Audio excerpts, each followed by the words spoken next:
Hello everyone, I am Tacit, and today I'm going to be going over the Gems of War event objectives for the Wolf and Eye event, in which the Ulf's Mascot is added to the game. We also ended up getting Ulf's Harrigan in the event key drop table. Well, let's get into the Glory Troop first. So it ends up coming in with brown, green, arcanes if you end up needing them for anything. As far as the troop itself, it is pretty underwhelming. It deals damage to the last enemy, and if Ulf's Harrigan, the other troop, that legend that's in the event queue drop table, is on the team, it also gets to inflict 2 stacks of bleed on the enemy. Overall, this is not really going to do much. Once again, it is another bleed option. I'm not sure why they keep doing this, but it's another bleed option that does physical damage and not true damage to synergize with the bleed. And every single thing that keeps getting this keeps being increasingly worse because every single one of them just doesn't work out. It needs to be both true damage on both, otherwise there's not much of a point in using it. So not sure why they keep doing it, plus have a condition on top of it as well. As far as the rest of its perk, nothing too special. It just has a little bit of armor and has a little bit of the banding trait, which is pretty bad, though it does have technically some synergy with the other troop. But overall is still pretty bad and not really something that gets used at all. Even if you do a team out of it, it does not gain that many stats to justify bothering to use it. Overall, you pretty much just get it for the kingdom upgrades, as Sword's Edge is possible to reach 20 stars, particularly 21 as of this week. So you can end up getting that additional armor there. But aside from that, if you're not going for a certain star, it doesn't really do much otherwise. Aside from that, we do have 10% for all beasts, 10% to all knights. It's a little bit of overlap there. And if you do want to use a glory troop, you do gain 5 extra glory for using every single time in PvP this week. So a good way to get a little bit of glory, though it's generally just better to wait till a vault event and farm up a vault event whenever it is available. Anyways, as far as the event key drop table, there is of course a new legend here. Otherwise, the drop table is pretty average as far as what is available. It is of course everything that is available in Sword's Edge, with the exception of 4 of them, of course. The faction troops, Sword's Edge, where are you at? There you go. But everything here, except for the 4 from Crypt Keepers, are all available in the event key drop table. Most notably, of course, being the new troop, the Ulf Harrigan. As far as what it does, it's kind of like a cheaper version of Tina 9000 if you happen to not have Tina 9000. Overall, quite a bit worse, to the point that I probably won't be using it. But it is an alternative nonetheless, as far as what it does premise-wise. It gets to do a bunch of true damage to 3 random enemies, and if the enemy is wounded, meaning that they're missing any amount of HP, it'll end up dealing 10 additional damage. This does mean if it randomly hits a target, and then randomly hits it again, it will hit it for 10 additional damage, since they would have been wounded by that point. And then it ends up summoning that one wolf thing that we were just talking about, the Wolf's Mascot, which doesn't really have much synergy for, other than the fact that it has a double bleed whenever it casts, but because it's physical damage and not true damage, doesn't end up working out as well. If it was true damage, the synergy between the two actually wouldn't be horrible. Aside from that, he does have a weird, unique trait. He gains 1 to all skills for each ally with a banding trait.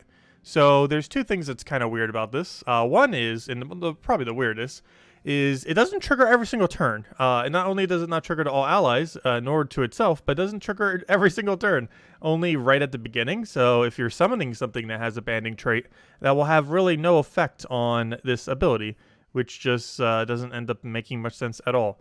So those 2 aspects just, I don't know, it just does seem so weird, because you need to have them already at the beginning. So if you're summoning like through its ability, it doesn't count, and it doesn't do it every single turn. So what's really the point? You're just going to gain like a few to all stats for 1 single unit, and that's basically it. So I'm not sure what's up with these banding traits, but they seem so ridiculously underwhelming. And this legend basically wasted an entire unique legendary slot that could have been literally anything else with this thing. So yeah, it's pretty underwhelming. Not sure why I end up going that way with it, but it is the way it currently is. Anyways, as far as the overall drop table, probably worth skipping unless you're picking up a few really key things. Knights in general are not the greatest of categories, but there are a few things that are maybe worth considering getting. Most notably is probably Cirquet and Hadley, which is a 50% mana start to all knights. So if you're picking up anything, not only is that really good for the event objective these weeks throughout some of the things that we need to do, but also just good in general, as there are a few synergies with this. Most notably, I probably use it with Guard's Avatar for the 50% start with that to run it for factions. However, there are quite a few knights that obviously gain quite a benefit from having a half mana start compared to just a 20% start. Sir Gawain, one of the slightly better summons in the game in that it has a guarantee multi-summon, also creating quite a bit of useful mana, so it has a little bit of value there. Another really big pickup is probably Queen Isabel. Ends up doing a bunch of mana to all your allies and giving a bunch of attack to a single ally, and then doing damage based on that amount of attack.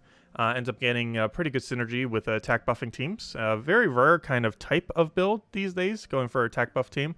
However, for the few times that it is still used, Queen Isabel is one of the main components that you want to put into a team like that. And aside from that, of course, if you want to pick up the new legend, while he isn't too over the top as far as his decentness, he is still something that is new that you might need for kingdom upgrading purposes, and for that reason you might still want to pick it up. I also ended up getting, luckily, a Champion of Anu. It took me 800 event keys to get him done. Obviously we did off stream, but 800 event keys to get him max because I did it without a blue orb. Generally you just want to get him and then use a blue orb. However, if you have a large surplus of event keys, since I haven't been releasing as many event key legends lately, it is worth just getting one copy and using a blue orb. But you can also just event key until you have all 6 copies and then get the upgrade that way.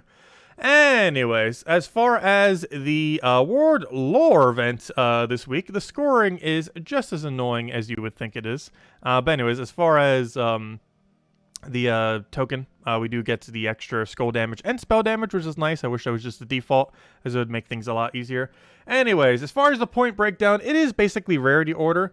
But, and it does gain additional points every single time you redo a battle, so you do want to focus in that regard. However, as far as the exact order that you want to do it in, because there are some under the same rarity that are a bit different. So, Draculus is the highest amount of points. Crimson Bat is the second highest amount of points. The Dolan is the third highest amount of points. The Werewolf and Nosferatu are tied. And then the absolute lowest is the Vampire Lord. So at least in regard to the epics and the ultra rare, you kind of know what they are. The ultra rare you basically want to avoid, which is the Vampire Lord. The epics are like the second lowest tier, and you'll want to take them otherwise. And then you have all the legends. But the problem with the legends, well, Dracula's will be its own mythic. But the problem with Crimson Bat and Dula is keep in mind that Crimson Bat does end up yielding you more points, as it does end up giving 8 skulls, which comes out to 16 points, rather than the, the 6 fangs that give 18 points, rather than the Dula that gives 8 skulls, which is 16 points.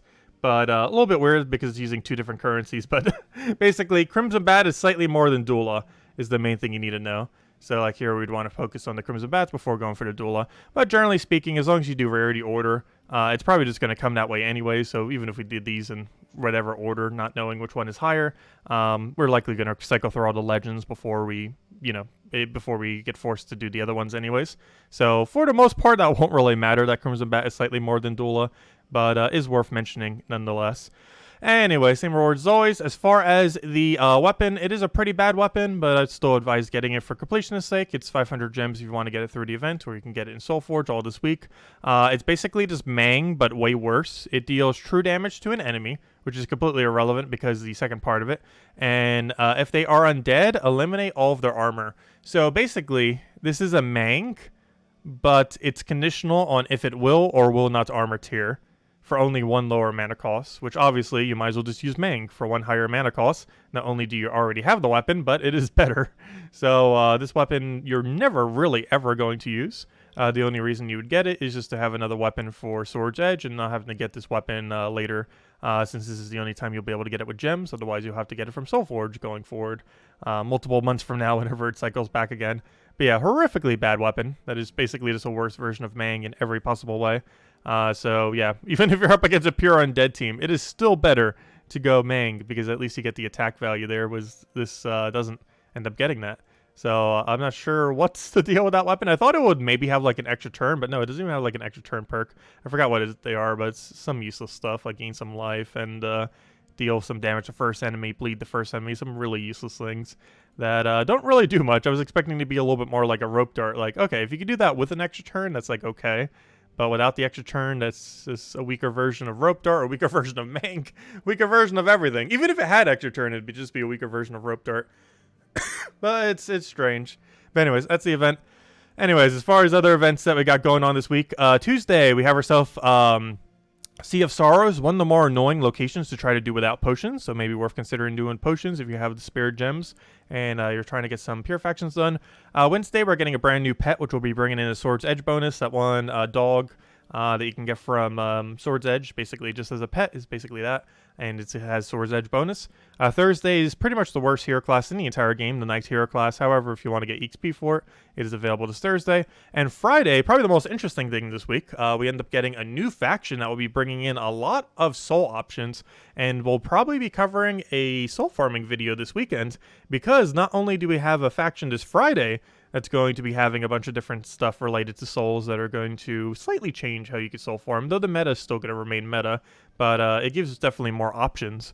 But aside from that, we also have Pharos-Ra and Soulforge this week, so pretty nice combination for being able to get more souls, as pretty much everything available for doing so, or at least a good number of them, will be available this week between the new faction this Friday and that. Also, one other thing, the devs will be doing their first Q&A since 2019. I think the end of 2019 was the last time they did one. Obviously, because of the pandemic, they haven't really done one since. And that's going to be this Wednesday, and on our Thursday night stream, we'll kind of summarize everything that ended up happening. But they're going to be doing that. Probably have some info on some future things for Gems of War, most notably probably on next patch, as well as possibly some stuff on Puzzle Quest 3, as this is the first Q&A they've had as a company since it was announced, so they might have some info on it, and whatever other questions people end up asking during the stream. Anyways, as far as Soulforge, we do have ourselves a couple noteworthy ones. One of them I already mentioned, and probably the most noteworthy one to go for, is Pharos-Ra, arguably the best first craft in the entire game. I know on my Switch account 2 years ago, I ended up getting him as my first mythic, and I do not regret it at all. He is the main thing that you use for soul farming, and has 150% soul farm or soul gain, and this does stack. Both with the 50% and with itself, with another 150%. It is pretty noteworthy because the highest you can get otherwise, if you don't have a Pharos-Ra, is 50% per troop. However, if you have this, you have 150% in one singular troop, which obviously substantially increases the amount of souls you can farm. And as I mentioned, this does stack, so if you have two of them, that will be a 300% soul gain with double Pharos-Ra. So he can end up substantially increasing your soul rate. One of the reasons I advise him as a first mythic, even though he generally isn't really used offensively because his ability is pretty bad, the rate at which he gives you souls is extremely good, and it allows you to do a lot of soul farming really early on in the game. The other really good benefit of having him as a first mythic, or a really early mythic, is he's one of only a few mythics in the game where having a second copy of it isn't bad. So if you end up getting Pharos-Ra and accidentally end up getting randomly another mythic of it, having two Pharos-Ras, just the second one off a random drop, it doesn't actually end up mattering because it's actually beneficial to have two. You don't really get much value beyond two, but you definitely get value up to two, where the second one is almost as valuable as the very first one that you end up getting. So do be mindful of that, as something like, for example, Phoenicia. Phoenicia is good to craft. However, if you end up getting a second Phoenicia, that second Phoenicia is basically useless. Whereas a second Pharos-Ra, if you randomly get a second Pharos-Ra from random drop tables, is actually a beneficial thing. So worth considering in that regard, because things like Iron Gut and a lot of other first craft mythics, if you accidentally get a second one, does not actually get much value. But in the case of a Pharos-Ra, if you get that and then randomly get a second one, it's not as bad. So there's that. But yeah, Pharos-Ra and Phoenicia, main two. Pharos-Ra definitely higher priority, but you do see me using Phoenicia obviously way more. Phoenicia is used for a lot of dailies. Not as good early on in the game, but later in the game, once you have, the more magic you have, basically the more stronger she is. Main premise with her, she has the strongest or the highest damage single cast full AoE physical damage hit, if that makes enough sense. But anyways, the main premise of her is she does a lot of damage to all enemies simultaneously, basically. And she does that more so than any other troop, at least for physical damage anyways. There's a true damage variant of her as well. But physical damage, normally the better one to go for. And yeah, you just do one gigantic cast, have a firestorm, and she just does a really ridiculously high amount of damage, normally above 100 between all of her boost ratios and giving her additional magic. So really good in that regard. Obviously used to quick kill quite a few battles, since she can one-shot a very wide range, even wider than that of things like Rowan. So a really good option to have. It's not a really high priority initially. It's definitely not within the first 10 mythics you'd want to get. But definitely down the line, once you have some more magic, especially if you have like 2 niches or 3 niches, it's probably about time to consider maybe getting a Phoenicia. But Pharos-Ra, higher priority. Anyways, as far as weapons, most noteworthy one here is Blade of Nefertani. If you're playing 100% free-to-play, or you were not around in Season 2 and didn't get the Battle Pass back then in Season 2 of Gems of War, this is the first time Blade of Nefertani has been available for free-to-play players. This is noteworthy because it's one of 3 components needed to craft Duskbringer. Unlike Dawnbringer, that has all 3 of its components constantly within the Soulforge, Duskbringer has them on rotation for whenever they finally come around, and they will take forever to come around. There's a good chance that it will take a year for them to cycle whenever they do. We've already had this one about a month or so ago. We have this one right now for the rest of this week, and we have yet to have this other one, which I believe comes in through Kedar, if not mistaken, based on its image. It seems like a Kedar weapon. But yeah, we still haven't gotten that one to rotate. However, we had 2 out of 3 of them, so if you end up picking up the previous one, you now have 2 components of it. I do advise picking these up, even though Duskbringer is generally not that considered that good of a weapon. Normally you end up using Dawnbringer instead, and if you want a weapon like it, you normally use Black Manacles, which you literally have for free really early on in the game. So very rarely do you use Duskbringer, though the main premise with Duskbringer is it is actually the highest mana cost weapon in the game, but also the most noteworthy thing about it is the best way to place Deathmark out of any way on any hero class. There's a couple double Deathmark methods that are pretty good, most notably Life and Death and Creeping Death. However, as far as 4 times Deathmark, this is the most viable way to do so on a hero class, particularly with Archmagus, so you get the half mana start and a bunch of purple going into it. But overall, definitely not a must-have, but it's something that you kind of want to be working the components up over time, because it could take around a year or so for pieces to rotate.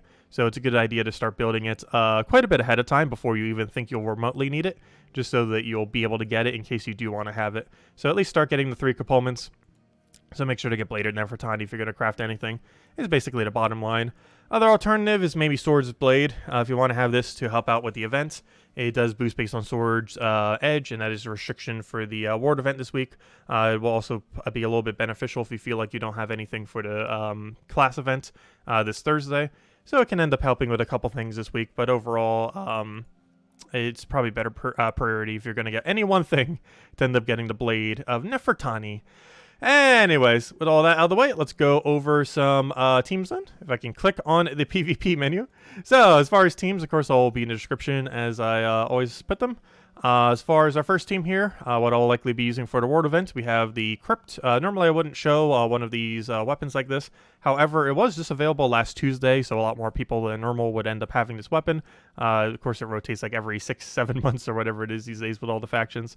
However, it was just available last Tuesday, so you'll be able to get that. Also, one thing I didn't mention, for Sea of Sorrows on Tuesday, it will have the Withering Staff, which is a pretty decent brown-blue gem, or a brown-blue weapon that ends up creating skulls and tangling the first enemy. I use it ever so occasionally on Phoenicia teams, particularly in pet battles, you may notice. It is definitely worth getting, especially since Phoenicia is also available this week for the synergy with it. But that will only be available tomorrow on that Tuesday faction event for this 24 hours. So if you're looking to get that weapon, make sure to do so tomorrow. It'll be available either through the faction event, or you can get it through Soulforge, whichever way you want to do it, either through gems or crafting it directly through Soulforge. But do be wary that it is only available tomorrow and no other day, and it'll be gone for several months. So don't forget about that. But yeah, if you got last week's Tuesday weapon, you can do that with the double Queen Jezebel and the Sir Quentin Hadley. Not really too big a deal if you don't have this weapon. You can pretty much just use any weapon that doesn't block there and still use the same premise. And it's pretty much the game plan here. We have +3 blue off of Corsair combined with the 2 off the banner in order to have a lot of blues for Jezebel. Ends up giving a bunch of mana to the entire team. And she just kind of goes crazy with damage buff. You not only have magic buff this week, but you also have attack buff. So you end up using your attack that's super high to basically one-shot everything. And on top of that, you even have skull spam. So you have a lot of options to kill, that is for sure.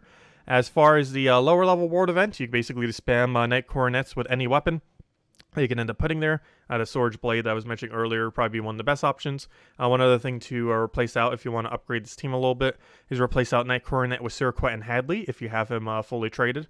You can end up doing that, which will get the Knight Coronet started with half mana and also gives you a pretty nice damage option, and you can end up rolling with that. Anyways, as far as the next one, as far as the brown-blue restriction for Sea of Sorrows, you can end up doing a pretty standard truffle team and just run it through the entire thing, and it should be pretty much good to go. I am using the Warden version here, and you can just use a different weapon if you don't have Doomed Glaive. But the main reason I'm using the Warden option is there are quite a bit of Submerge in this faction, so you do want, if you're going to go down a route like this, have Dispel. This spell gets rid of Submerge so that you'll be able to hit with full AoE. So something like Truffle and other similar things will actually be able to hit.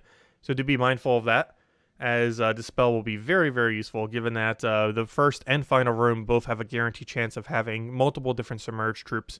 So do be wary of that if you're going to be using something that hits all enemies for this faction. As far as Pure Faction, the main premise here is to use the Hammer Claw for the 50% score reduction. You don't really cast them because you want to try blocking your brown as minimally as possible.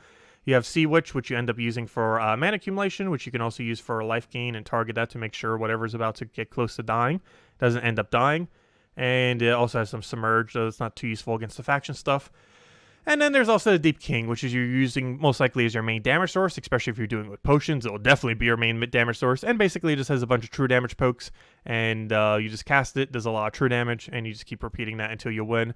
If you're doing this without potions, which is very unlikely, because you're most likely going to do it with potions, but you also get a bit of value from the attack steal, or the attack gain, I mean. But this overall doesn't really end up doing too much if you're going to be going with potions anyways, as the amount of build-up on it is relatively slow compared to just killing them with true damage. But that's basically the premise. Go and not cast Hammer Claw as minimally as possible. Use Sea Witch to keep things alive and accumulate mana for everything, and then just keep killing with the Deep King. And that's basically the main way to go. So I end up getting a 3rd Champion of Anu, so Dawnbringer triple Champion of Anu. But no, as far as the actual team, for the Night class event, you could just use a Dancing Daggers, which you get for free from the Dervish hero class, which is the Drifting Sands hero class for completing out the place. But get 250 wins on Dervish hero class, you get this weapon for free. Then you use a bunch of Vanguards in order to feed it mana. Pretty low rarity thing that if you open some event keys you likely have laying around. Has a natural half mana start, so ends up going pretty well into it. And the Lance Knight here is literally just used for its Warder Link to end up getting the Vanguards up a little bit quicker. And then you use the Vanguard in order to create a bunch of yellow. And then those yellows end up feeding to your weapon. And then that weapon casts. And, you know, kind of same premise as the Dawnbringer team, except you're casting the Dancing Daggers a few times instead of using a Dawnbringer for the exact same premise. But anyways, guys, that'll wrap it up for this video. If you still have any other questions, feel free to leave it in the comment section below. Thank you all so much for watching, and I will catch you guys later. Goodbye, everyone.